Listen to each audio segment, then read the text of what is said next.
देखो, मैं आपको एक ये मैसेज देना चाहता हूँ आपके मंच पर आकर के कि मैं स्वास्थ्य विशेषज्ञ हूँ। तो मैं ये बताना चाहता हूँ कि हमारे जैन दर्शन का श्रावकाचार जो है, मैं जब फाइनल ईयर बीएमएस में था ना, तभी मेरे एग्जामिनर ने पूछा था, बोले तुमको मालूम है 1993 की बात है। वो बोले कि तुम्हारे जैन समाज में डायबिटीज, ब्लड कैंसर और ये डायबिटीज, ब्लड प्रेशर और कैंसर, तीन बीमारियां सबसे कम पाई जाती हैं। ऐसा टाटा मेमोरियल रिसर्च का उस समय रिसर्च पेपर मिला था, प्रकाशित हुआ था। तो बोले क्यों है ये?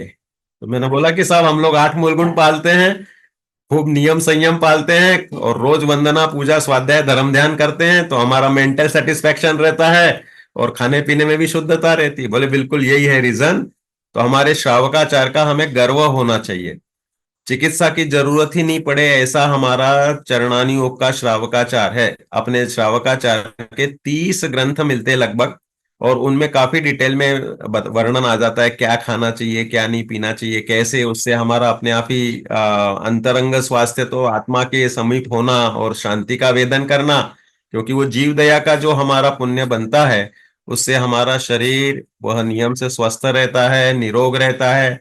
ये सब एक कर्म सिद्धांत से भी प्रूव होता है।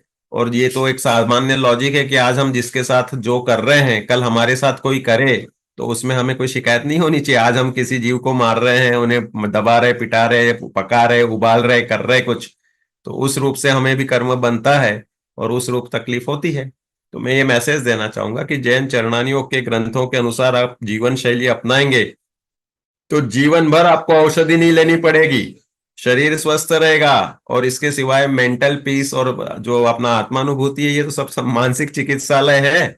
कि हमें किंचित भी कोई ऐसे डिप्रेशन, नेगेटिविटी, बिना बैठे बैठे मन को लगाना, किसी ने थोड़ा सा बोल दिया और वह अपने चुभ जाना, ऐसी सब चीजें छूट जाती है। इसलिए हमें जैन दर्शन के अभ्यास में अच्छे से प्रवृत्त होना चाहिए। इस लोक का भी स्वास्थ्य बनता है हमारा, और आगामी काल में भी अच्छी अवस्था नियम से बनती ही बनती है। ये मेरा संदेश विशेष था।